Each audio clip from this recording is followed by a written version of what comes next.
Song of Myself, 16 to 33, by Walt Whitman. 16.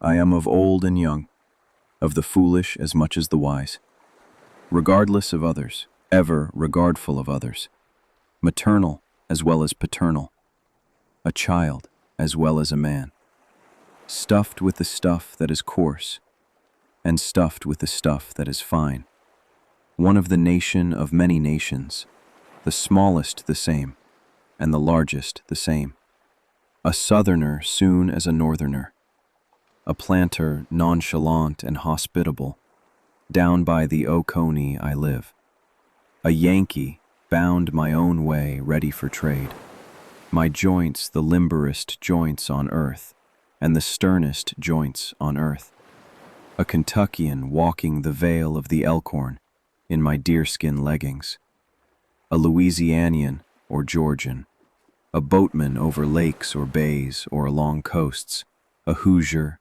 Badger, Buckeye, at home on Canadian snowshoes or up in the bush, or with fishermen off Newfoundland, at home in the fleet of ice boats, sailing with the rest and tacking, at home on the hills of Vermont or in the woods of Maine, or the Texan ranch, comrade of Californians, comrade of free Northwesterners, loving their big proportions, comrade of raftsmen and coalmen, comrade of all who shake hands and welcome to drink and meat, a learner with the simplest, a teacher of the thoughtfulest, a novice beginning yet experient of myriads of seasons.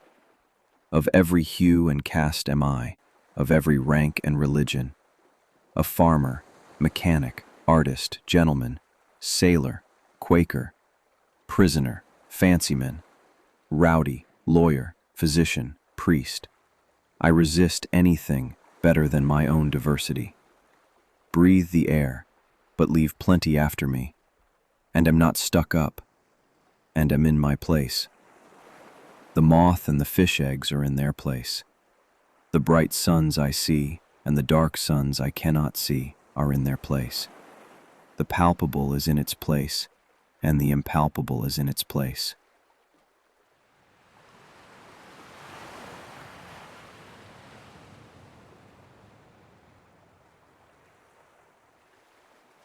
"17. These are really the thoughts of all men in all ages and lands. They are not original with me. If they are not yours as much as mine, they are nothing, or next to nothing. If they are not the riddle, and the untying of the riddle, they are nothing. If they are not just as close as they are distant, they are nothing. This is the grass that grows wherever the land is and the water is. This, the common air that bathes the globe."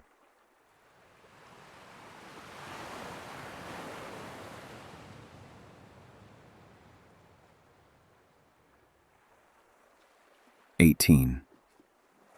With music strong I come, with my cornets and my drums. I play not marches for accepted victors only. I play marches for conquered and slain persons. Have you heard that it was good to gain the day? I also say it is good to fall. Battles are lost in the same spirit in which they are won. I beat and pound for the dead.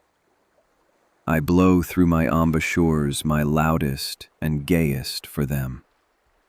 Vivas to those who have failed, and to those whose war vessels sank in the sea, and to those themselves who sank in the sea, and to all generals that lost engagements, and all overcome heroes, and the numberless unknown heroes equal to the greatest heroes known.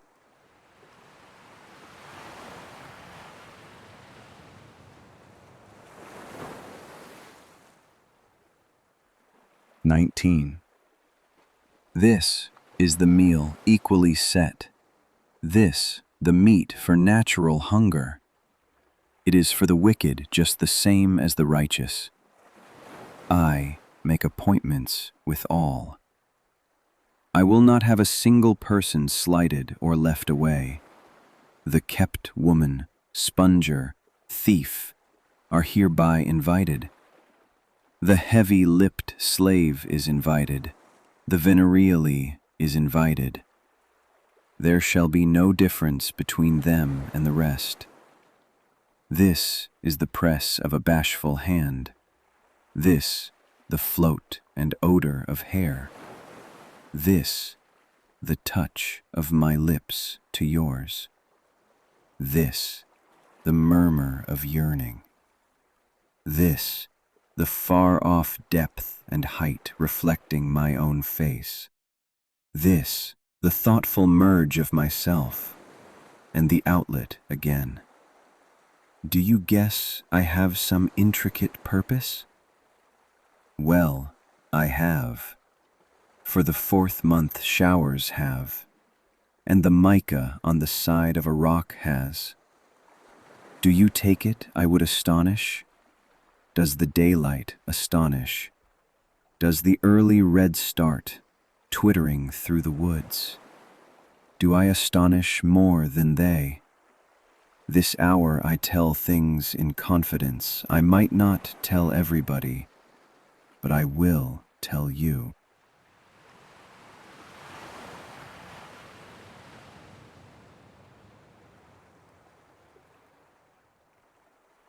"20. Who goes there?" Hankering, gross, mystical, nude. How is it I extract strength from the beef I eat? What is a man, anyhow? What am I? What are you? All I mark as my own, you shall offset it with your own, else it were time lost listening to me. I do not snivel that snivel the world over, that months are vacuums and the ground but wallow and filth. Whimpering and truckling full with powders for invalids, conformity goes to the 4th removed. I wear my hat as I please, indoors or out. Why should I pray? Why should I venerate and be ceremonious? Having pried through the strata, analyzed to a hair, counseled with doctors and calculated close, I find no sweeter fat than sticks to my own bones. In all people I see myself, none more, and not one a barleycorn less. And the good or bad I say of myself, I say of them. I know I am solid and sound. To me the converging objects of the universe perpetually flow. All are written to me, and I must get what the writing means. I know I am deathless. I know this orbit of mine cannot be swept by a carpenter's compass. I know I shall not pass like a child's carlicue cut with a burnt stick at night. I know I am august. I do not trouble my spirit to vindicate itself or be understood. I see that the elementary laws never apologize. I reckon I behave no prouder than the level I plant my house by, after all. I exist as I am. That is enough. If no other in the world be aware, I sit content. And if each and all be aware, I sit content. One world is aware, and by far the largest to me, and that is myself. And whether I come to my own today or in 10,000 or 10 million years, I can cheerfully take it now, or with equal cheerfulness I can wait. My foothold is tenoned and mortised in granite. I laugh at what you call dissolution, and I know the amplitude of time.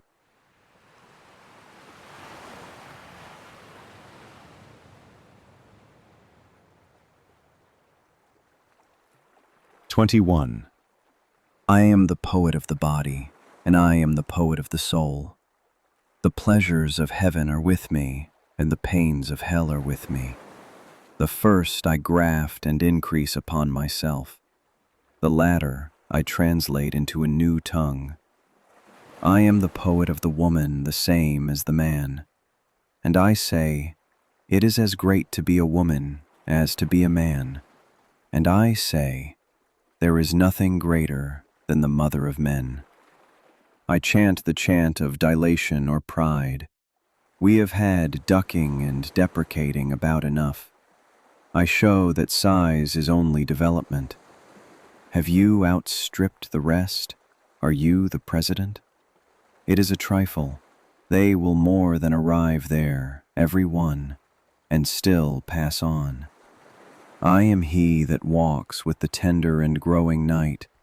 I call to the earth and sea half held by the night. Press close, bare-bosomed night. Press close, magnetic, nourishing night. Night of south winds, night of the large few stars. Still nodding night, mad, naked summer night. Smile, O voluptuous, cool-breathed earth. Earth of the slumbering and liquid trees. Earth of departed sunset. Earth of the mountains misty-topped. Earth of the vitreous pour of the full moon just tinged with blue. Earth of shine and dark mottling the tide of the river. Earth of the limpid gray of clouds brighter and clearer for my sake. Far swooping elbowed earth, rich apple-blossomed earth. Smile, for your lover comes. Prodigal, you have given me love, therefore I to you give love. Oh, unspeakable, passionate love.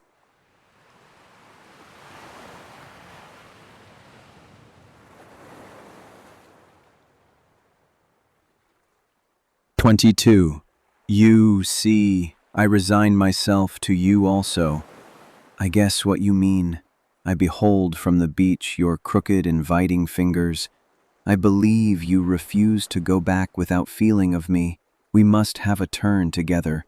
I undress, hurry me out of sight of the land, cushion me soft, rock me in billowy drowse, dash me with amorous wet. I can repay you. Sea of stretched ground swells, sea breathing broad and convulsive breaths, sea of the brine of life and of unshoveled yet always ready graves, howler and scooper of storms, capricious and dainty sea, I am integral with you. I too am of one phase and of all phases. Partaker of influx and efflux, I, extoller of hate and conciliation, extoller of Amy's and those that sleep in each other's arms. I am he attesting sympathy. Shall I make my list of things in the house and skip the house that supports them? I am not the poet of goodness only. I do not decline to be the poet of wickedness also. What blurt is this about virtue and about vice? Evil propels me, and reform of evil propels me. I stand indifferent. My gait is no fault-finder's or rejecter's gait. I moisten the roots of all that has grown.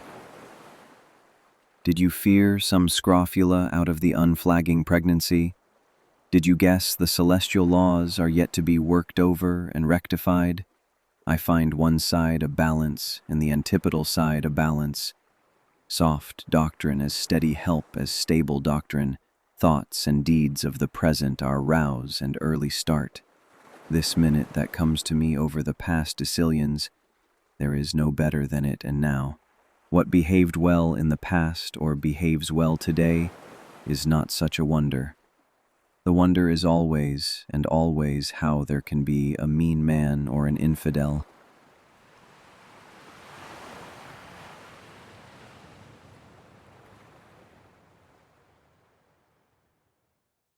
"23. Endless unfolding of words of ages, and mine a word of the modern, the word en masse, a word of the faith that never balks. Here or henceforward it is all the same to me. I accept time absolutely. It alone is without flaw. It alone rounds and completes all. That mystic, baffling wonder alone completes all. I accept reality and dare not question it. Materialism, first and last imbuing. Hurrah for positive science. Long live exact demonstration. Fetch stonecrop, mixed with cedar and branches of lilac. This is the lexicographer. This the chemist. This made a grammar of the old cartouches. These mariners put the ship through dangerous unknown seas. This is the geologist. This works with the scalpel, and this is a mathematician. Gentlemen, to you the first honors, always. Your facts are useful, and yet they are not my dwelling. I but enter by them to an area of my dwelling. Less the reminders of properties told my words, and more the reminders they of life untold, and of freedom and extrication, and make short account of neuters and geldings, and favor men and women fully equipped, and beat the gong of revolt, and stop with fugitives and them that plot and conspire.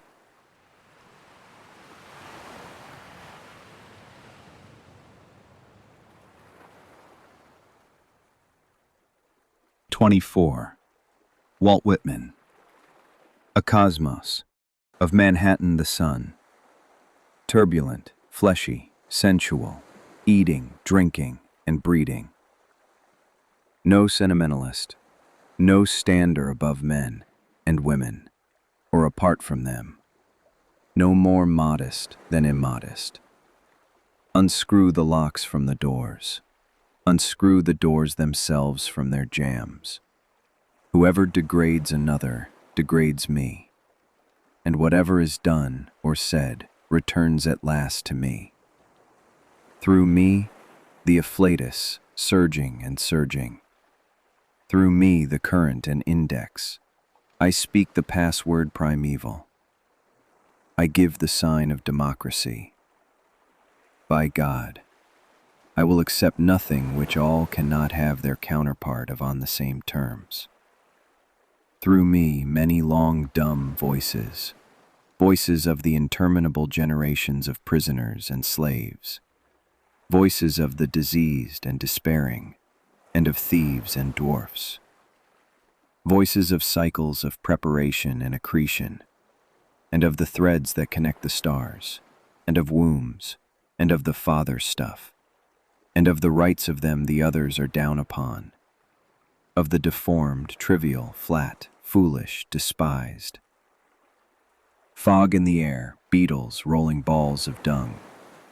Through me forbidden voices, voices of sexes and lusts, voices veiled, and I remove the veil, voices indecent by me clarified and transfigured. I do not press my fingers across my mouth. I keep as delicate around the bowels as around the head and heart. Copulation is no more rank to me than death is. I believe in the flesh and the appetites.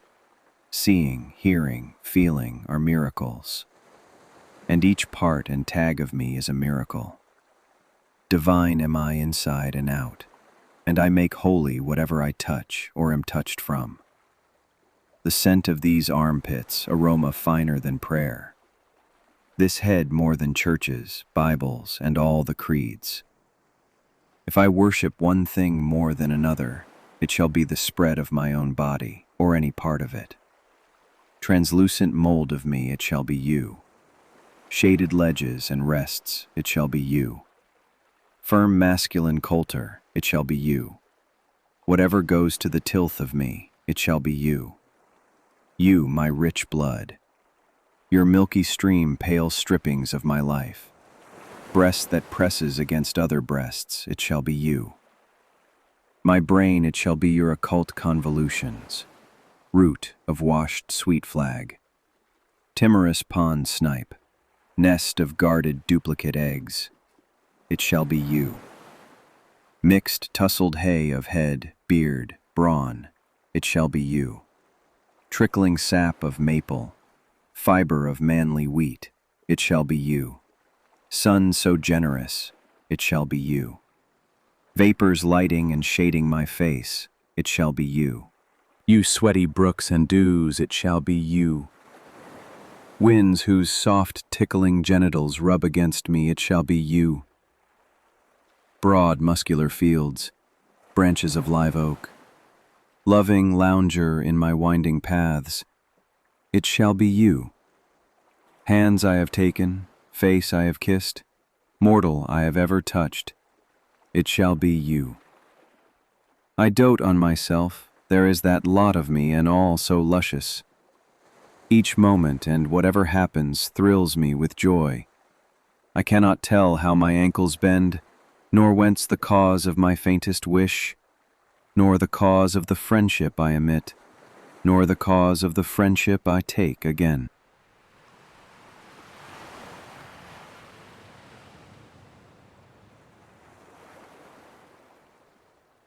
"25. Dazzling and tremendous, how quick the sunrise would kill me, if I could not now and always send sunrise out of me. We also ascend, dazzling and tremendous as the sun. We found our own, O my soul, in the calm and cool of the daybreak. My voice goes after what my eyes cannot reach. With the twirl of my tongue, I encompass worlds and volumes of worlds. Speech is the twin of my vision. It is unequal to measure itself. It provokes me forever. It says sarcastically, 'Walt, you contain enough. Why don't you let it out then? Come now, I will not be tantalized. You conceive too much of articulation. Do you not know, O speech, how the buds beneath you are folded, waiting in gloom, protected by frost, the dirt receding before my prophetical screams, I, underlying causes, to balance them at last. My knowledge, my live parts, it keeping tally with the meaning of all things, happiness, which whoever hears me, let him or her set out in search of this day. My final merit, I refuse you. I refuse. Putting from me what I really am, encompass worlds, but never try to encompass me. I crowd your sleekest and best by simply looking toward you. Writing and talk do not prove me. I carry the plenum of proof and everything else in my face. With the hush of my lips, I wholly confound the skeptic.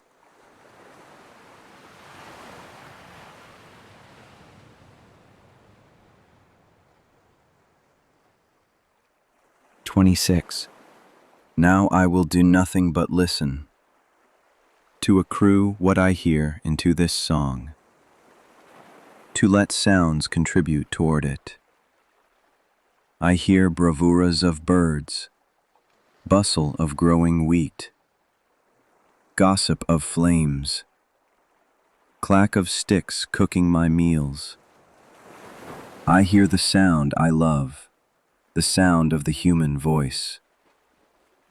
I hear all sounds running together, combined, fused or following. Sounds of the city and sounds out of the city.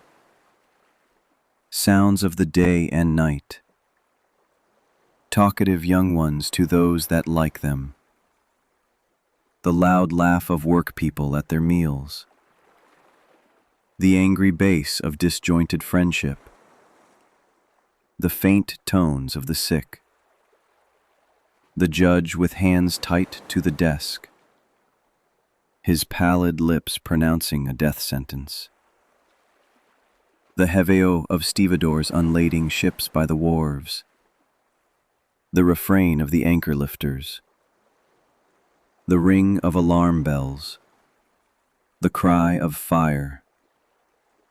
The whir of swift streaking engines and hose carts, with premonitory tinkles and colored lights. The steam whistle, the solid roll of the train of approaching cars.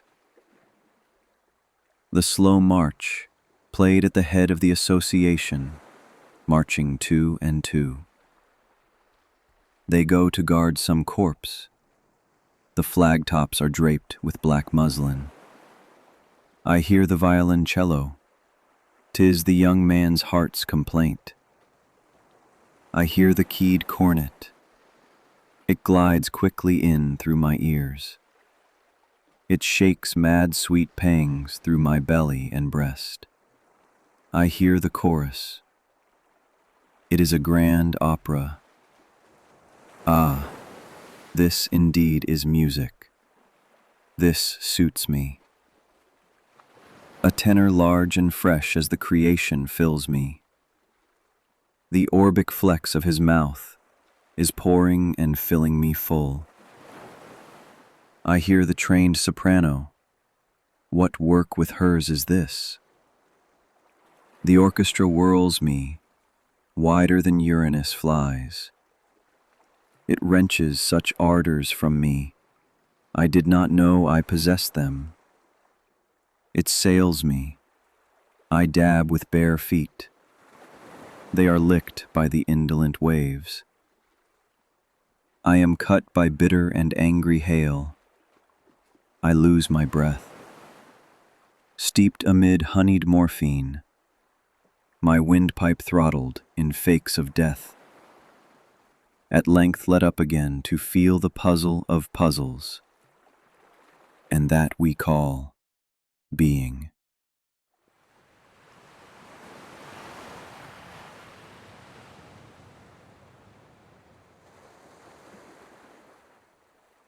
"27. To be in any form, what is that? Round and round we go, all of us, and ever come back thither. If nothing lay more developed the quahog, in its callous shell were enough. Mine is no callous shell. I have instant conductors all over me, whether I pass or stop. They seize every object and lead it harmlessly through me. I merely stir, press, feel with my fingers and am happy. To touch my person to someone else's is about as much as I can stand.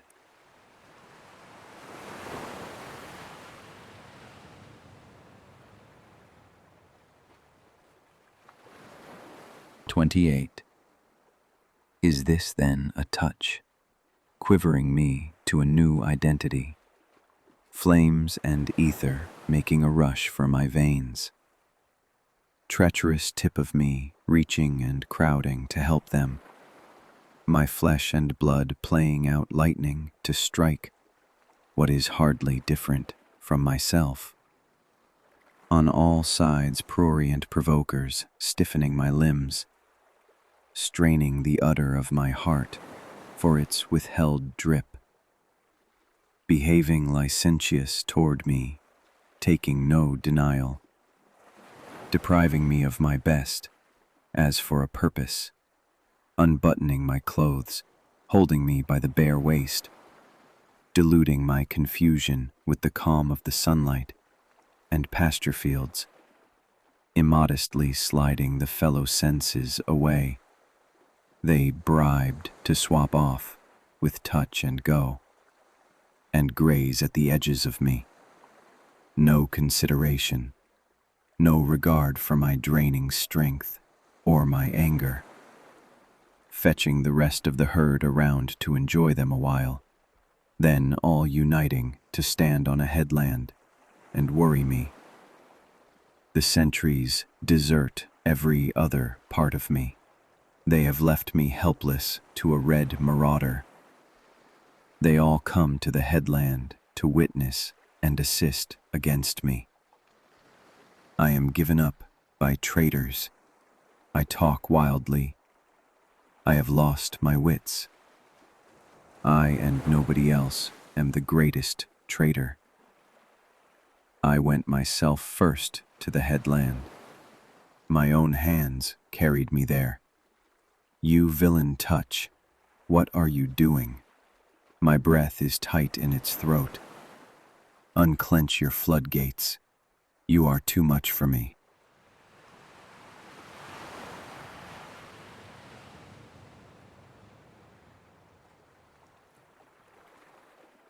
"29. Blind loving, wrestling touch, sheathed, hooded, sharp-toothed touch. Did it make you ache so, leaving me? Parting, tracked by arriving, perpetual payment of perpetual loan, rich, showering rain and recompense richer afterward. Sprouts take and accumulate, stand by the curb prolific and vital. Landscapes projected masculine, full-sized and golden.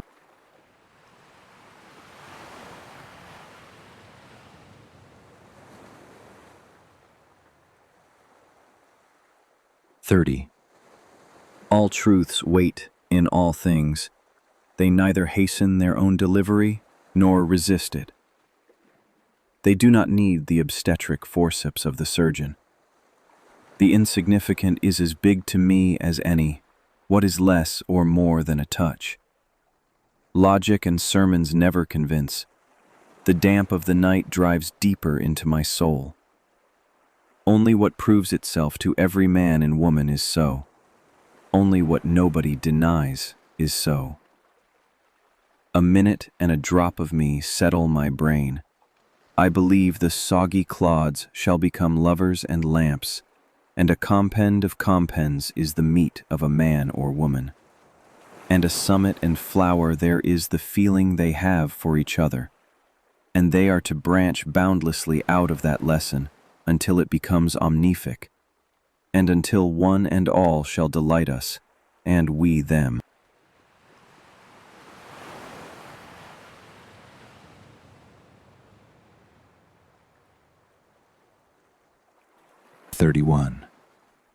I believe a leaf of grass is no less than the journey work of the stars, and the pismire is equally perfect, and a grain of sand, and the egg of the wren, and the tree toad is a chef d'oeuvre for the highest, and the running blackberry would adorn the parlors of heaven, and the narrowest hinge in my hand puts to scorn all machinery, and the cow crunching with depressed head surpasses any statue, and a mouse is miracle enough to stagger sextillions of infidels.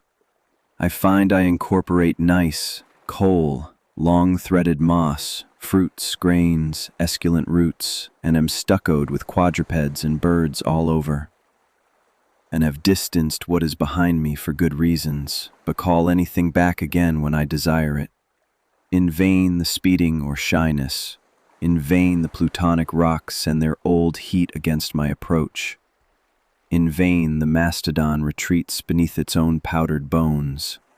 In vain objects stand leagues off and assume manifold shapes. In vain the ocean settling in hollows and the great monsters lying low. In vain the buzzard houses herself with the sky. In vain the snake slides through the creepers and logs. In vain the elk takes to the inner passes of the woods. In vain the razor-billed auk sails far north to Labrador. I follow quickly. I ascend to the nest in the fissure of the cliff.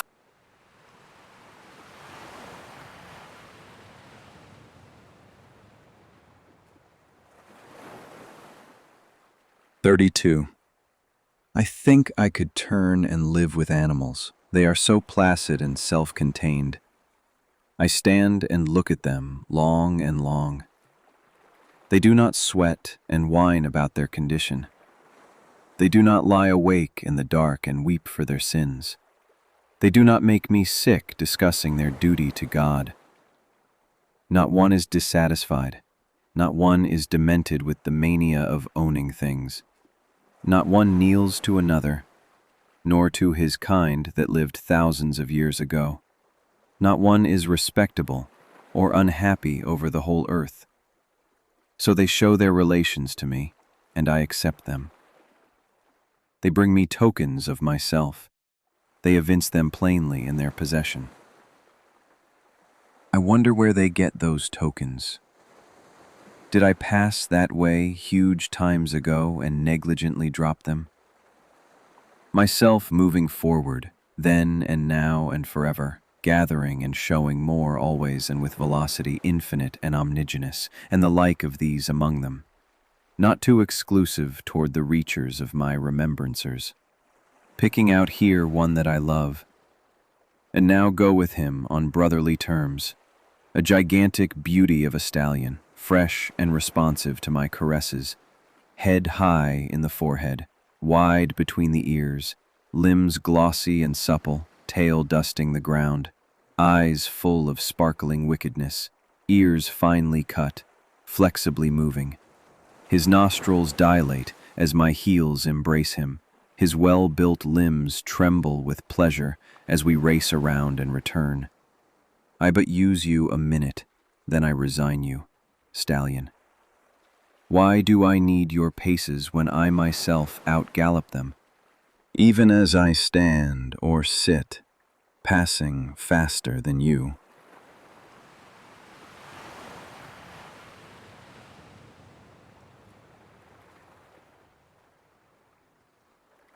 33. Space and time.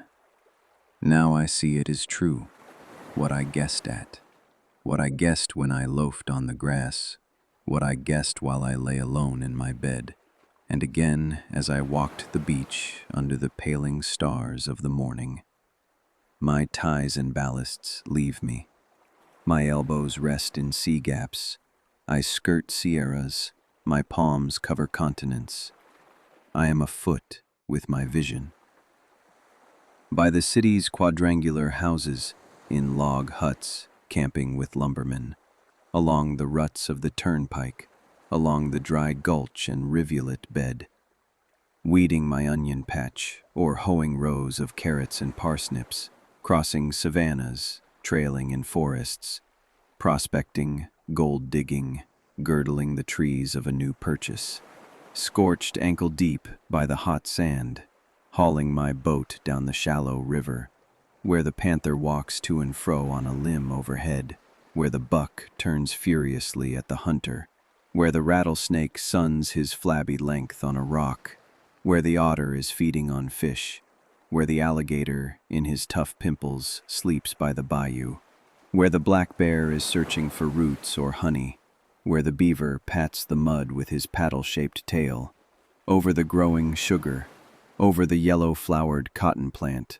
over the rice in its low, moist field, over the sharp-peaked farmhouse with its scalloped scum and slender shoots from the gutters, over the western persimmon, over the long-leaved corn, over the delicate blue-flower flax, over the white and brown buckwheat, a hummer and buzzer there with the rest, over the dusky green of the rye as it ripples and shades in the breeze, scaling mountains, pulling myself cautiously up, holding on by low, scragged limbs, walking the path worn in the grass and beat through the leaves of the brush, where the quail is whistling betwixt the woods and the wheat lot, where the bat flies in the 7th-month eve, where the great gold bug drops through the dark, where the brook puts out of the roots of the old tree and flows to the meadow, where cattle stand and shake away flies with the tremulous shuddering of their hides,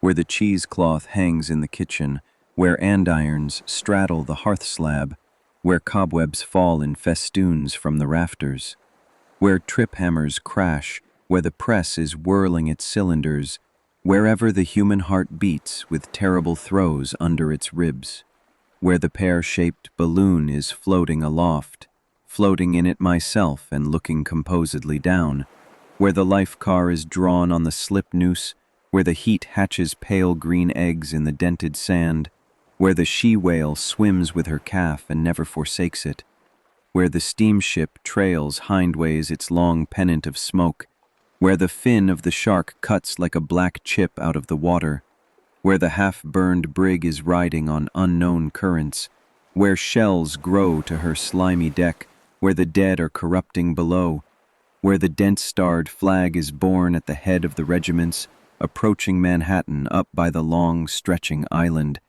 under Niagara, the cataract falling like a veil over my countenance, upon a doorstep, upon the horse block of hard wood outside, upon the race course, or enjoying picnics or jigs or a good game of baseball, at he festivals with blackguard jibes, ironical license, bull dances, drinking, laughter, at the cider mill tasting the sweets of the brown mash, sucking the juice through a straw, at apple peelings wanting kisses for all the red fruit I find, at musters, beach parties, friendly bees, huskings, house raisings, where the mockingbird sounds his delicious gurgles, cackles, screams, weeps, where the hayrick stands in the barnyard, where the dry stalks are scattered, where the brood cow waits in the hovel, where the bull advances to do his masculine work, where the stud to the mare, where the cock is treading the hen,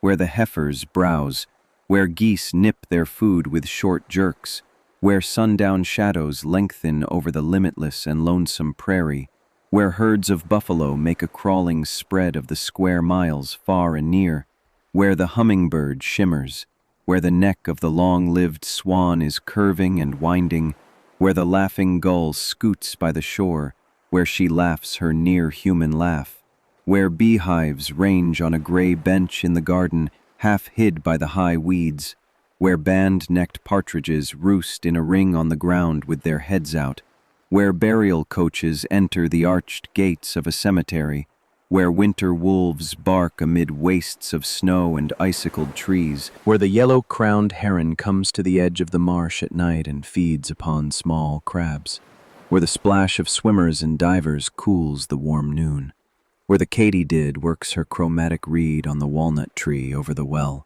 through patches of citrons and cucumbers with silver-wired leaves, through the salt lick or orange glade, or under conical firs, through the gymnasium, through the curtained saloon, through the office or public hall, pleased with the native and pleased with the foreign, pleased with the new and old, pleased with the homely woman as well as the handsome, pleased with the Quakeress as she puts off her bonnet and talks melodiously, pleased with the tune of the choir of the whitewashed church, pleased with the earnest words of the sweating Methodist preacher, impressed seriously at the camp meeting, looking in at the shop windows of Broadway the whole forenoon, flatting the flesh of my nose on the thick plate glass, wandering the same afternoon with my face turned up to the clouds, or down a lane, or along the beach, my right and left arms round the sides of two friends, and I in the middle. Coming home with the silent and dark-cheeked bush boy, behind me he rides at the drape of the day, far from the settlements studying the print of animals' feet, or the moccasin print, by the cot in the hospital reaching lemonade to a feverish patient, nigh the coffined corpse when all is still, examining with a candle, voyaging to every port to dicker and adventure, hurrying with the modern crowd as eager and fickle as any, hot toward one I hate, ready in my madness to knife him, solitary at midnight in my backyard, my thoughts gone from me a long while, walking the old hills of Judea with the beautiful gentle God by my side, speeding through space, speeding through heaven and the stars, speeding amid the 7 satellites and the broad ring and the diameter of 80,000 miles, speeding with tailed meteors, throwing fireballs like the rest, carrying the crescent child that carries its own full mother in its belly, storming, enjoying, planning, loving, cautioning, backing and filling, appearing and disappearing. I tread day and night such roads. I visit the orchards of spheres and look at the product, and look at quintillions ripened, and look at quintillions green. I fly those flights of a fluid and swallowing soul. My course runs below the soundings of plummets. I help myself to material and immaterial. No guard can shut me off, no law prevent me. I anchor my ship for a little while only. My messengers continually cruise away or bring their returns to me. I go hunting polar furs and the seal, leaping chasms with a pike-pointed staff, clinging to topples of brittle and blue. I ascend to the foretruck. I take my place late at night in the crow's nest. We sail the Arctic Sea. It is plenty light enough. Through the clear atmosphere I stretch around on the wonderful beauty. The enormous masses of ice pass me and I pass them. The scenery is plain in all directions. The white-topped mountains show in the distance. I fling out my fancies toward them. We are approaching some great battlefield in which we are soon to be engaged. We pass the colossal outposts of the encampment. We pass with still feet and caution. Or we are entering by the suburbs some vast and ruined city. The blocks and fallen architecture more than all the living cities of the globe. I am a free companion. I bivouac by invading watchfires. I turn the bridegroom out of bed and stay with the bride myself. I tighten her all night to my thighs and lips. My voice is the wife's voice, the screech by the rail of the stairs. They fetch my man's body up, dripping and drowned. I understand the large hearts of heroes, the courage of present times and all times. How the skipper saw the crowded and rudderless wreck of the steamship, and death chasing it up and down the storm. How he knuckled tight and gave not back an inch, and was faithful of days and faithful of nights, and chalked in large letters on a board, "Be of good cheer, we will not desert you." How he followed with them, and tacked with them 3 days, and would not give it up. How he saved the drifting company at last. How the lank, loose-gowned women looked when boated from the side of their prepared graves. How the silent, old-faced infants, and the lifted sick, and the sharp-lipped, unshaved men. All this I swallow. It tastes good. I like it well. It becomes mine. I am the man. I suffered. I was there. The disdain and calmness of martyrs. The mother of old, condemned for a witch, burnt with dry wood, her children gazing on. The hounded slave that flags in the race, leans by the fence, blowing, covered with sweat. The twinges that sting like needles his legs and neck. The murderous buckshot and the bullets, all these I feel, or am. I am the hounded slave. I wince at the bite of the dogs. Hell and despair are upon me. Crack and again crack the marksmen. I clutch the rails of the fence. My gore dribs, thinned with the ooze of my skin. I fall on the weeds and stones. The riders spur their unwilling horses, haul close, taunt my dizzy ears, and beat me violently over the head with whipstocks. Agonies are one of my changes of garments. I do not ask the wounded person how he feels. I, myself, become the wounded person. My hurts turn livid upon me as I lean on a cane and observe. I am the mashed fireman, with breastbone broken. Tumbling walls buried me in their debris. Heat and smoke I inspired. I heard the yelling shouts of my comrades. I heard the distant click of their picks and shovels. They have cleared the beams away. They tenderly lift me forth. I lie in the night air in my red shirt. The pervading hush is for my sake. Painless, after all. I lie exhausted, but not so unhappy. White and beautiful are the faces around me. The heads are bared of their fire caps. The kneeling crowd fades with the light of the torches. Distant and dead resuscitate. They show as the dial or move as the hands of me. I am the clock myself. I am an old artillerist. I tell of my fort's bombardment. I am there again. Again the long roll of the drummers. Again the attacking cannon, mortars. Again to my listening ears, the cannon responsive. I take part. I see and hear the whole. The cries, curses, roar. The plaudits for well-aimed shots. The ambulanza slowly passing, trailing its red drip. Workmen searching after damages, making indispensable repairs. The fall of grenades through the rent roof. The fan-shaped explosion. The whiz of limbs, heads, stone, wood, iron, high in the air. Again gurgles the mouth of my dying general. He furiously waves with his hand. He gasps through the clot. Mind not me, mind the entrenchments.